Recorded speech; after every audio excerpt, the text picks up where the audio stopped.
Before we give the vote of thanks, we need to close out this festival with a call to action.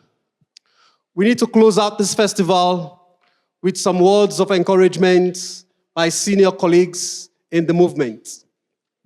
And I'm speaking slowly so that I can see Brian, if I can see Brian coming into the Sankofa. If anybody has seen Brian or is holding him in court, please release Brian Tamuka Kagoro right now. But the reason why we always have these sessions when we have convenings is to ensure that we don't just come, we talk, we interact, and we leave without really wrapping up. That is un-African. The same way we were reminded this morning by Comrade Amara Enya that the African thing about greeting is not just a gesture, it is a ritual.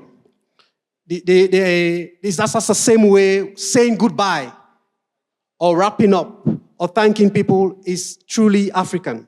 So in a very Pan-African way, we're going to wrap up this session.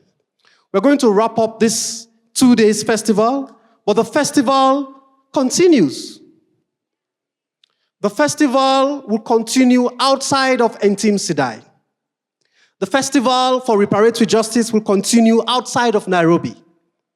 The festival for the repair, the reclamation, the reconnection, and the resistance that we are asking for will continue outside of Kenya and will continue even outside of Africa. So to remind us of that continuum, to remind us of the imperative for us to take this personally, to take the issue of reparatory justice personally and collectively, I'm honored to invite a senior comrade, a senior mentor of us, from many of us here. I have many people who send me on errands. I think I've been telling people already that I have so many people who send me on errands. I'm the errand boy of the movement. And one of the principal people who sends me on errands is this person I'm privileged to introduce and welcome to give us the closeout keynote. For several years, so those of us who have been in the Pan-African movement, I started my journey at age 11. We've been in this space, getting instructions, getting directions, getting guidance. We have convenings. There are certain times when it's in the middle of the night that we decide on what to do and where to hold sessions. A few weeks ago, I sent a WhatsApp message to a senior comrade. I said, comrade, we need you in Nairobi. We have our own ways of calling each other because we are all leaders, right? And this senior comrade calls me leadership, and I call him leadership. So I said, leadership, we need you in Nairobi, and we want you to give us the call to action after we end the festival. And that was it. There was no protocol. As Amara said, we often die with 1,000 protocols. Within the comradeship, there's no protocol. And that's because we believe in relations, we believe in continuation of generational action. And I want to use this opportunity to thank this leadership and this senior comrade. Please, comrades, colleagues, ladies and gentlemen, join me in welcoming Tamuka Brian Kagoro to give us the keynote outside.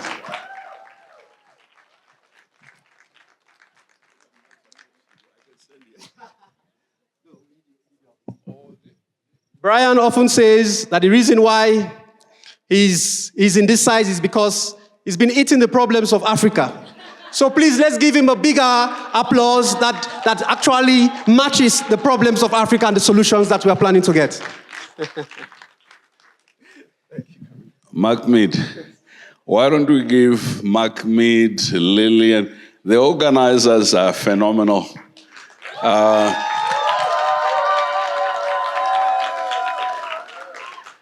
We had an amazing group of speakers, panelists. I listened to Yvonne. I was sitting in the back there. Then this afternoon when I was listening, I was rocking on the chair there. And so every time I hear something, I think of a song. So can you imagine when I was what song I was thinking about when I was rocking on the chair when these guys were talking, huh?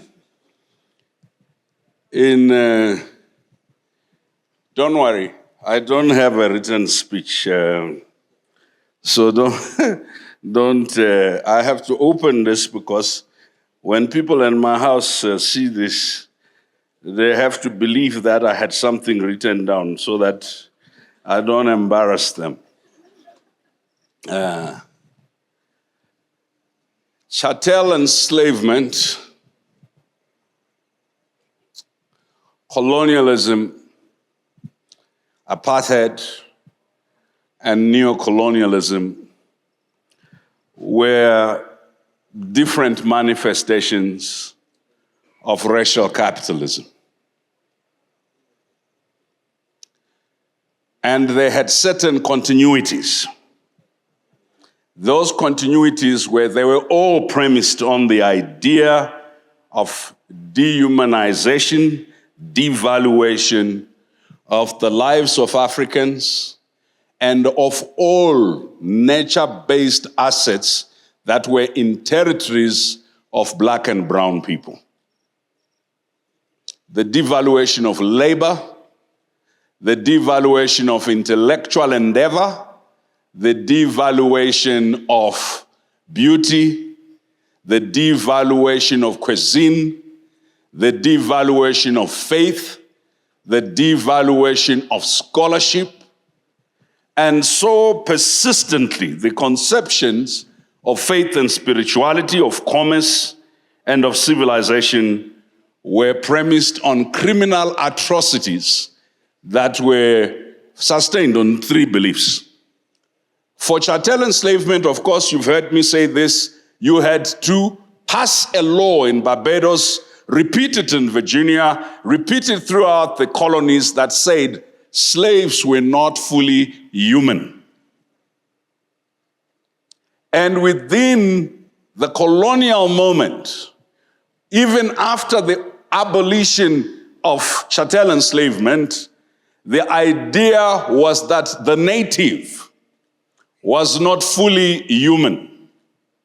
And in a judgment of the British Privy Council in June of 1918, determining a case with respect to ownership in the then Southern Rhodesia, now called Zimbabwe, the British highest court ruled that the native has no sense or understanding of ownership, that therefore the territory and the assets on and beneath the ground where they reside cannot belong to them because they are not civilized like us.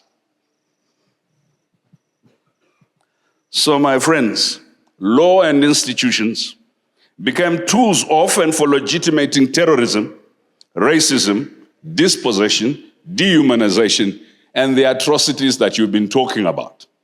Such that when they take Brian Kagoro and they go and train him in the finest law schools in France or in the United Kingdom or in the United States, they are producing a refined native who must, in order to become an outstanding jurist, first deny the humanity of his own people, the cogency and meaningfulness of his own people's customs and laws and traditions, deny his own religion and civility and the contribution of his own people through arts, through craft, through culture and heritage to that civilization.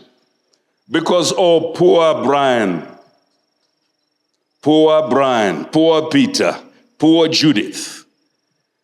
In the teaching that Judith and Brian receive, they did not learn of the atrocity of chattel enslavement or of colonialism or apartheid. Such that when they go to Rio de Janeiro or they go to Cape Town in South Africa or Johannesburg or they're in Windhoek or they walk through Nairobi, they are bedazzled by high-rise buildings, escalators and lifts, by shopping malls, and blinded from the fact that in essence, the so-called beauty and outcomes of this colonial architecture is a crime scene that hides the sweat, the blood, and the bodies of men and women who were abused in order to build Washington, D.C. So they go and take pictures in France, in Brussels, totally beguiled. And the native begins to embrace his or her own inferiority because we do not have Brussels. We do not have Rio de Janeiro. We don't have Paris. So the native steals money from government, from their NGO, from wherever, in order to go to Paris, the crime scene where your ancestors. So the native, especially the elite and educated native, does not need to be in government in order to be a victim of the continuity of coloniality of power, both in logic, in perception, in vision, and conception, not only of self, but of the collective. The German philosopher Hegel, who is often associated with the moment when Karl Marx emerged, writes, and it was accepted professor in scholarship then, he says, Africa is no place of history. It's not an interesting place. And then he continues, the African or the native is in everything else except vice and corruption, an infant. So not only is the native not fully human, not only does the native not have any sense of ownership, but the native is an infant. Once you infantilize the native is unable to reason at the same level as we do, unable to create at the same level as we do, unable to govern at the same level that we do, unable to exercise any form of agency at the same level that we do. The native must be chaperoned like a little baby. They need the nanification. That nanification comes from donor agencies. Nanification comes from then, of course, the reality is that whether you are talking about enslavement, colonialism, or apartheid, they enforced the production of three things: economies, institutions, laws, and policies that produced this bifurcation of citizenship, the civilized and the uncivilized. And the civilized was one who approximated the culture of those that oppressed them, the literate practices, the analytical lens, the nomenclature, the etiquette, the cuisine, and the fashion. So Africans spent a lot of time learning how to use fork and knife, how to sit properly, how to be a gentleman. You know, I actually believed it too until I went to study in the United Kingdom, and they'd been doing this ladies first. And I went into the tube, and I was waiting for ladies first, and I realized the men in the United Kingdom didn't get the memo. They were rushing into the tube before everybody else. So the mythology of civility and civilization constructed in the native a permanent sense of inadequacy, a permanent sense that you are not fully human, you have to do something to graduate to be fully human. So the native, this dual existence, the native who went overseas, like some of us to study, came back feeling that they were the better native, and looked down upon the native who had not gone overseas to study. Because what would make me equal to Comrade Briggs or so-and-so who had not been to Sorbonne, who had not been to Cambridge or Oxford, who had not been to Yale, to Harvard or Oxford. And then the native introduces himself and says, hi, I did my master's at Columbia and my PhD. and this becomes a badge of honor for the native, because why is this honor? The native no longer says, I'm from Makerere, Dar es Salaam, University of Zimbabwe, Ahmadu Bello University. The native does not quote Mamadou Diouf. The native has to quote Chaucer. They have to quote some English poet, because why would you be quoting people who come from a known culture? And in the opening of meetings, the native would, in giving definitions, show complexity, whether in church or in an academic conference, by giving a rendition, the Greek definition of the word for philanthropy is phileo, the love for humanity. The native does not know that the reason why they were colonized is that they were essentially a giving people, essentially a kind people. So the native begins to think we need to develop philanthropy, the love for humanity in Africa. Last time I checked, it is not us who invented the term ethnic cleansing. It is not us who did the crusades, killed people for their religion. It is not us who colonized and enslaved people, chopped their limbs if they didn't produce quotas in their own country. It is not us, but the natives somehow must be taught by the same people the love for humanity. The same native whose great-grandmother came from West Africa and taught a white American man how to do what we now call vaccination, how to use the thing that kills you to cure you. Same native now says, our problem is that we are scientifically backward.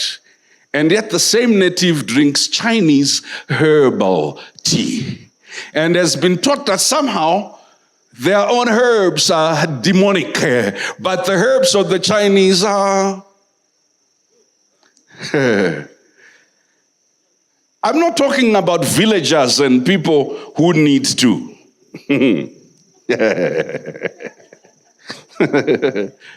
This idea, therefore, this native, of course, is conflicted because in the development of the colonial state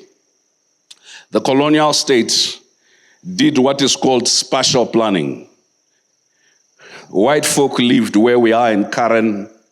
Black folk lived in Buruburu, in South B, and elsewhere. Are we together? So not only in education, in religion, but in spatial planning. I'm going to do the call for action, but I needed you to get a sense in spatial, because I heard you saying it's not about money. Go to hell. It is about money.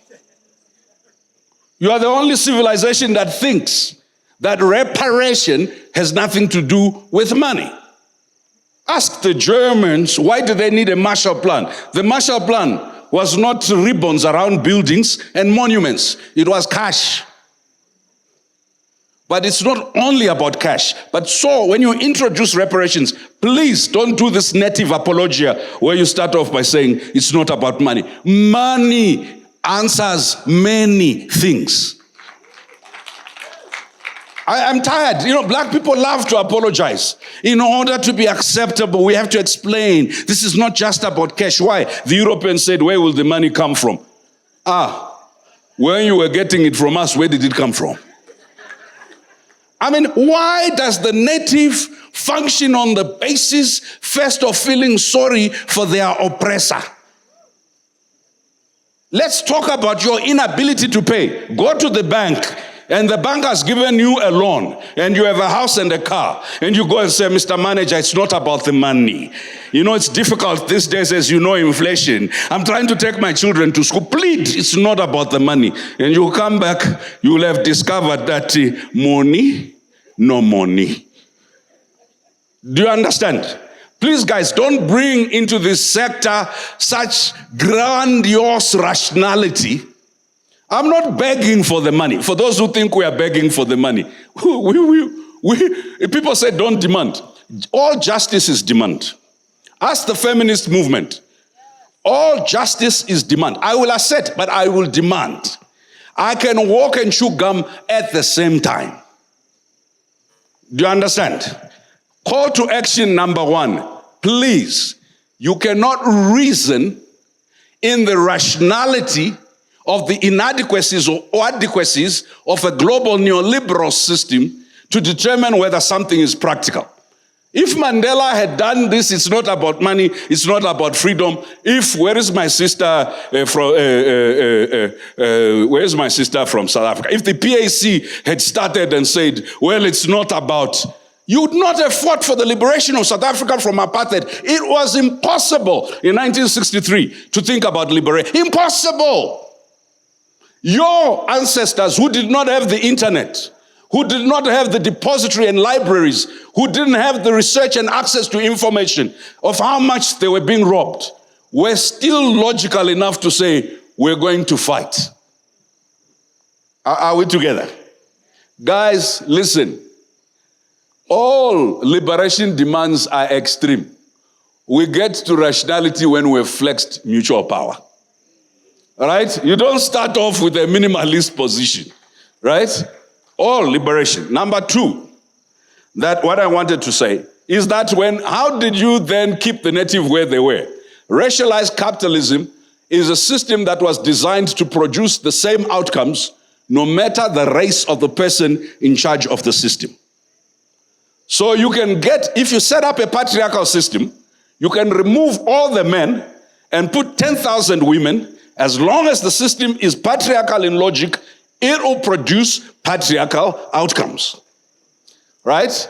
In the global system of division of labor between our countries and the global north, that is actually institutionalized in the global financial architecture, institutionalized through the debt governance frameworks, institutionalized through the trade frameworks, institutionalized in how we deal with the environment. The outcome will be the same unless we change that system. So how does a local struggle for repair link to? Why did I come to an arts festival? We talk as long as I have talked, and that's how long Haile Selassie talked at the conference. And then Bob Marley took Haile Selassie's 30-minute speech and wrote a song, 3 songs. Africans unite, right? Emancipate yourself from mental slavery. None but ourselves can free our minds. Michero Mugo then suggested we need to create the zones of epistemic or intellectual liberation. Call to action number 1. You cannot come in this space and simply worry about we are not yet fully liberated. Harriet Tubman was on a slave plantation when she saw the vision of freedom. So I said the first call to action is how do we fight for freedom partially shackled or shackled? Everyone, Frederick Douglass, everyone, Marcus Garvey, everyone you talked about, the Haitian Revolution did not happen because they were free and they had been to free epistemic schools about liberation. No. The Manchester Conference did not happen because there had been the nomenclature was right. Liberation is a dialect that we learn through struggle and consistent struggle. When we start to talk about reparations, we don't have the full answers. But each generation, as Fanon says, must discover its mission, fulfill it, or betray it. I'm calling those of you who are young. Number 1, don't tell me how impossible it was. I was in Durban in 2001, a meaningless nobody on the periphery, and I encountered Rastafarians. The Rastafarians are who planted a seed about reparations. The rest of the people in the conference were talking about complicated things. The Rastafarians, and I was only with the Rastafarians because they were the ones with a tolerance for a nobody, right? And the Rastafarians began to tell me about repair. But they also talked about repair from the harm we've done to ourselves and repair from the harm others have done to us. This reparations movement is not a movement that has been kept since 2001 by the likes of us. It was the Rastafarians. It was the indigenous people. It was people who were considered on the margins of society who kept the flame burning. When academics come at this, we come and must come at it with humility. Number one, may we have the farmers back here. May we have the Rastafarians back here. May we have the creatives back here. Bob Marley did not sing many things in 3.5 minutes. In 3.5 minutes and 4 songs, he did. I'm calling on every writer. It is not the length or complexity of what you write. It is the simplicity of the message, its connection and resonance of the people. Number 2, call to action. Our artists have been robbed and robbed and robbed. Robbed by the lack of systems that institutionalize their knowledge, their art craft, everything that our people can do. The creative economy is almost 5% of Kenya's GDP. It will soon be 15%. It's about the same percentage for South Africa, slightly higher now for Nigeria.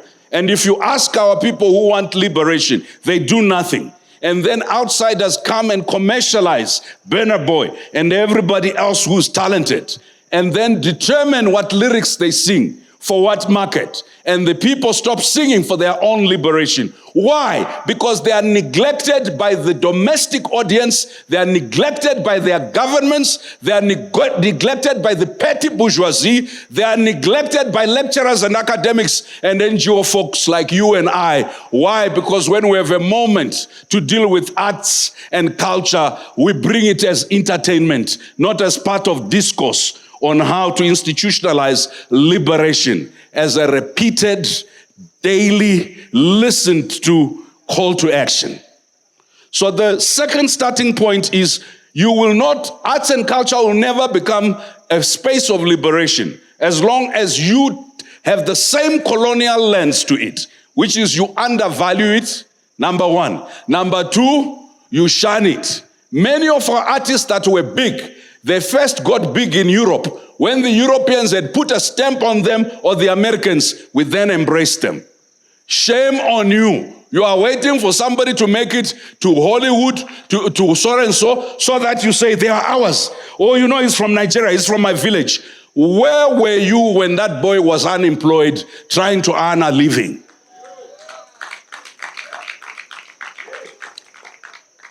Look, I worry about governments, but I worry about us.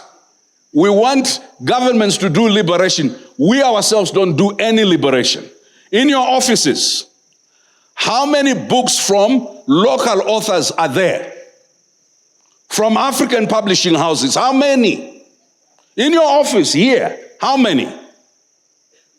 How many paintings? How many sculptures? How many artifacts, if you want to call them that? My friends, hypocrisy that thinks we can come here and pontificate to the African Union about how to do liberation, when the decoration in our offices is Picasso and Rembrandt, will not work. If you are a reparations movement at every dimension of your life, cuisine, when we visit you and you are taking us out for food, where do you take us out to? Oh no, we got a brilliant Italian restaurant and a French restaurant. You see, the cancer we are dealing with, McMeet, is a cancer that continues to give money to the privileged, and then when it is full of Italian food, begins to talk, you know, we're losing our indigenous languages. We're losing our... What kind of nonsense is this?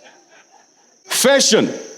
Nigerian and Ghanaian fashion designers are beginning to get orders from New York, from London, from elsewhere. Now Africans have decided, actually, I may as well order from Nigeria because I saw Rihanna. Or you are sellouts. You are worse than Moise Chombe. You want to wait for someone in the US to say, oh, it's cool, before you decide it's cool. And then you come to this conference and you talk to me about agency against imperialism, agency against colonial oppression. No, my friend, you are the agent of imperialism and colonial oppression. Because if you can't liberate your value of beauty and good, how can you? So I've talked about knowledge, about food, about stuff. The last thing is about funding.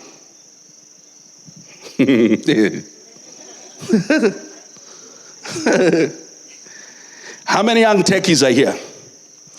You are young techies, you are into tech, right?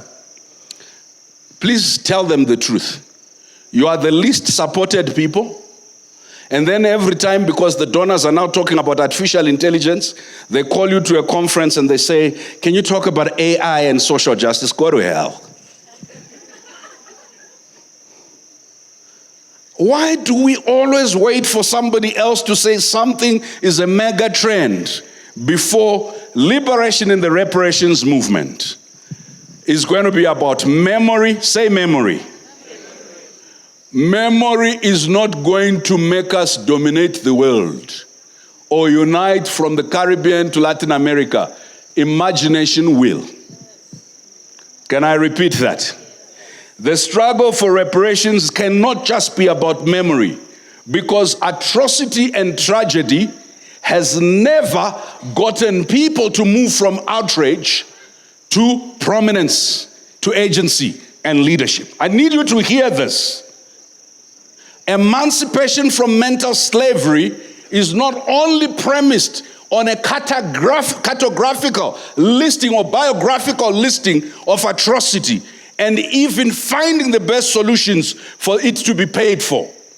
The best redemption, the redemption song that Bob Marley started, that you must complete, is this redemption that says, it was not true that I'm not human. It was not true that I don't have a sense of ownership. It was not true that I don't understand technology. The best redemption is imagination.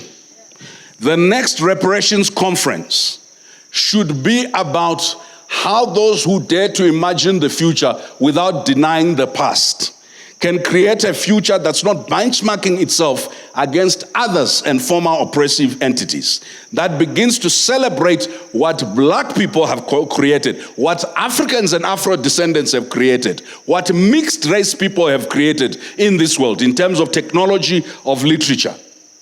Last but not least. So I said funding, right? Who finances the thing?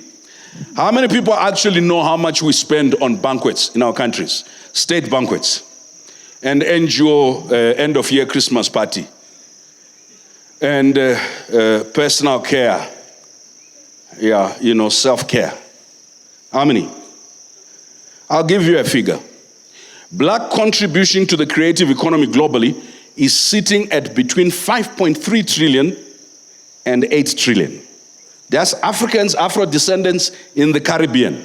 In the US alone, Afro-American contribution to the creative economy is about 1.7 trillion. Do you want to know how much of it is in the hands of Africans and Afro-descendants? Do you want to know? Less than 3%. Can I repeat that?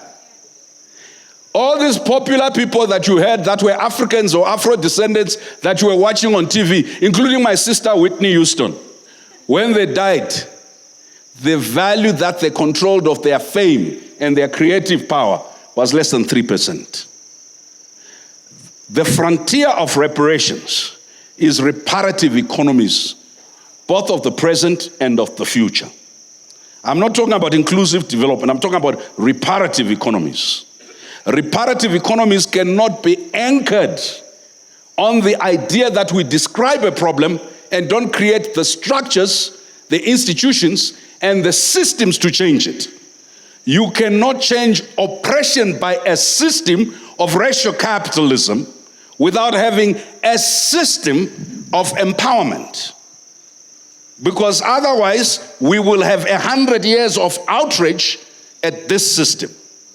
So, Macmead, I have a simple call to action, which is, please, I beg you, when next we do reparative arts and culture, I want us to bring producers, sound engineers, those who do distribution, those who do things. Why? And techies.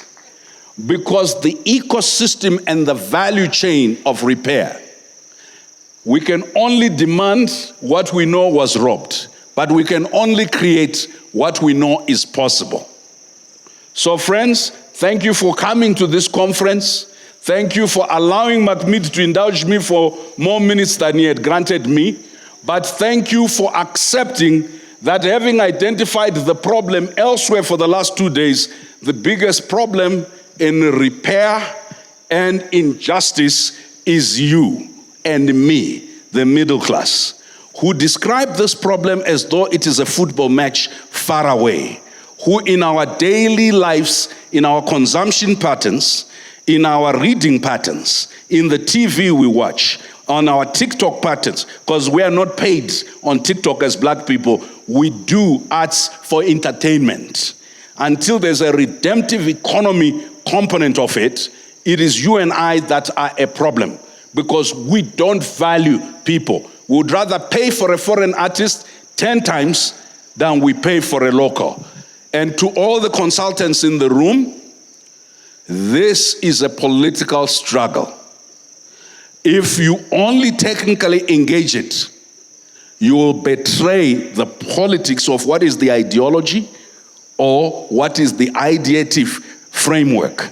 To all the academic institutions, please stop this beauty pageantry of saying who has the right framework, who doesn't have the right framework, what framework of analysis.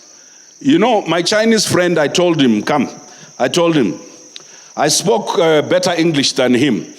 We were at some fellowship in a Western school. So one day he got frustrated with me. He says, Brian, your English good, but my economics better. Thank you. Please give it up, a louder round of applause for Tamuka Brian Kagoro. Thank you very much. Now, I have the unfortunate privilege of speaking after Brian, so I'm going to be very brief. I want to thank you all, but I'll start with thanking our partners. My co-organizers are also ready. I'm going to call on Lillian and Noel to join me up at the stage, and so that we can thank all of you here gathered tonight. I want to start by thanking our partners. And I'll name the partners that we have in the room and those who are not here with us, but who've contributed one way or the other to make this happen. I want to start with Trust Africa. Is Briggs Bomba, Comrade Briggs Bomba in the house? Please give it up for Trust Africa. I want to thank Somo, Audrey Gogran in the room. Please give it up for Somo. I want to thank actually I should mention, I know she's not going to like this, my former boss. I'm going to say, Meghna Abraham, Future Economy Incubator. Please give it up for Meghna and the Future Economy Incubator. Nawi, our colleagues, our comrades from Nawi here. Please give it up for Nawi. Afrodad, Amnesty International, Baraza Media. Thank you all very, very much. There's a long list of other people that we're going to thank. But I don't think I have the authority and the size or the lexicons to do that. So my comrades are going to do that for us. And so I'm going to now invite the phenomenal Lilian Umubiei to thank the other people that we have on our lists. But please, before Lilian says anything, please join me in thanking this phenomenal woman for collaborating with us. Thank you very much. I'll now hand over to Lillian. Thank you, Mahmoud. Thank you all for being here for this conversation, passionate conversations. It has been in 2 intense days. I would like to thank our colleagues. I will start by my colleagues from African Futures Lab. Hélène. So she is a special round of applause for Hélène because she knows every tiny detail of this festival.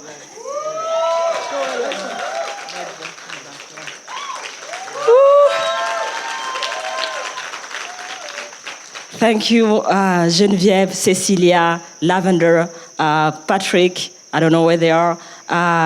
Daisy, Deborah, Emily, Florence, all these people who have worked tirelessly every weekend, long nights.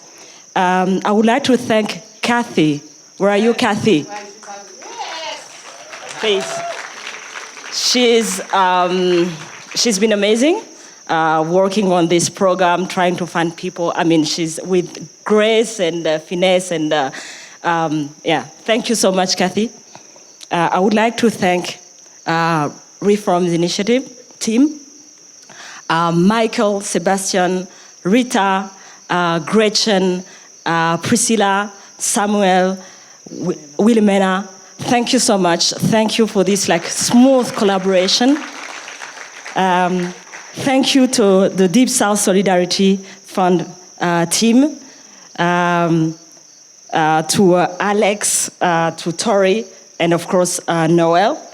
And thank you to Baraza Media Lab. As Mahmoud said, this festival wouldn't have been possible without the expertise in organizing festivals, the contacts, their very generous support.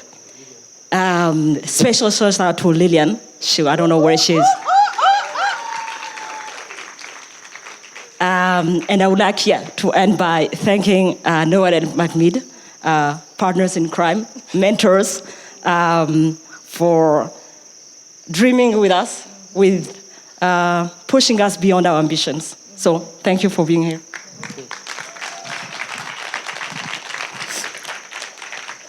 When Mahmoud and Lillian call you and say they want to do something, it's a mandate. You just can't say no, because it is a necessity. The work they do, the way they think, the people they bring together, it's just all meant to be.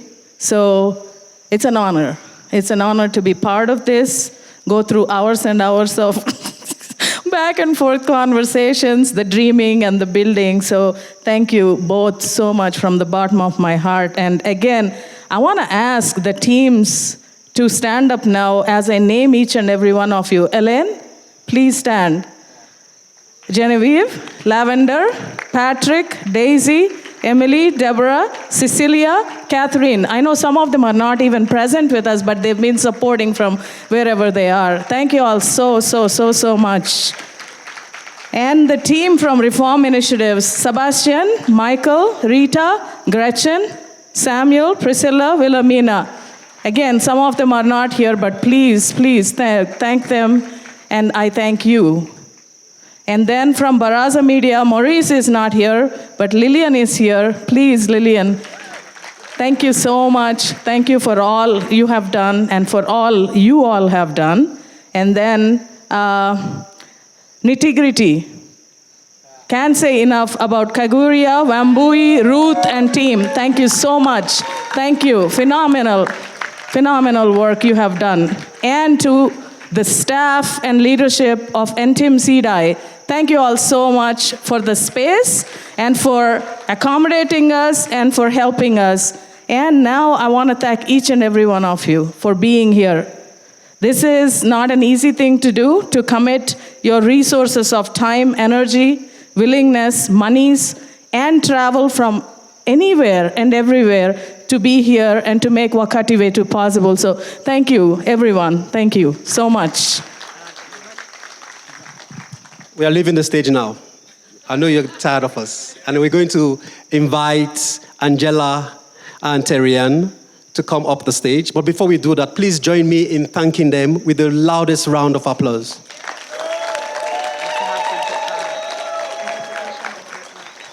And for those of us who required another language to follow the conversation, please join me in thanking the interpreters. I also want to, for those of you who know me, you know that I don't joke with my food. So for the chef, the kitchen staff, please join me in thanking them. The volunteers, the vendors, I know a lot of people, we are very busy in those booths. I had to call certain comrades to nudge them to go to the sessions, but they were busy trying to help the economy. Brian has charged us to help our local economy. So to all the vendors, those who came to exhibit, those who came to transact. I want to thank you. Please join me in thanking the vendors.